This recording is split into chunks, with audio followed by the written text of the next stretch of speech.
ছাদখোলা বাসে Argentina football দল, দুপাশে হাজারো সমর্থক, আতশবাজি, ফ্লেয়ার, সঙ্গে ভক্তদের আকাশভেদী উল্লাস।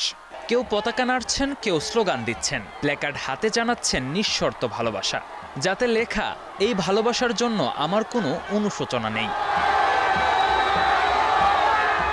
বিশ্বকাপ হাতছাড়া হলেও আর্জেন্টিনা দলের জন্য ভালোবাসায় কোনো কমতি রাখেননি সমর্থকেরা।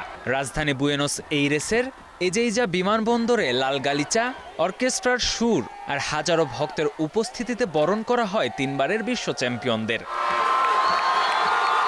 বৃষ্টি ও প্রতিকূল আবহাওয়া উপেক্ষা করে সেখানে উপস্থিত ভক্তদের কাছে আর্জেন্টিনায় চ্যাম্পিয়ন। আমি 1978 সালের বিশ্বকাপ দেখেছি, তখন আমার বয়স মাত্র 5 বছর। 1986 সালে ম্যারাডোনার বিশ্বকাপ দেখেছি, 2022 সালে মেসির বিশ্বকাপও দেখেছি। এই দলটির জন্য আমি ভীষণ গর্বিত।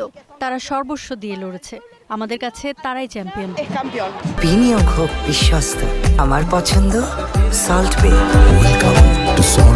48 দলের মধ্যে দ্বিতীয় হয়েছে গেলবারের চ্যাম্পিয়নরা, তাই তো দলটা নিয়ে গর্বিত আর্জেন্টাইন সমর্থকরা। আমি গর্বিত, তারা দেশের জন্য নিজেদের সর্বস্ব দিয়েছে, তাদের ধন্যবাদ জানাতেই এসেছি। আর মেসি, আমি তোমাকে আমার সমস্ত হৃদয় দিয়ে ভালোবাসি।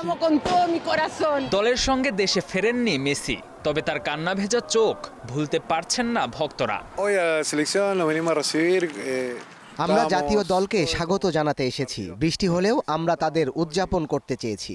আমার মতে তারা হারেনি, তারাই জিতেছে। আর মেসি শুধু একজন ফুটবলার নন, তিনি পুরো আর্জেন্টিনার প্রতীক। তিনি কাঁদলে গোটা দেশ কাঁদে।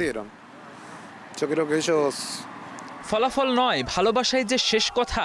বুয়েনোস এইরেসের রাস্তায় দাঁড়িয়ে সেটাই আরেকবার প্রমাণ করলেন আকাশি সাদা সমর্থকরা।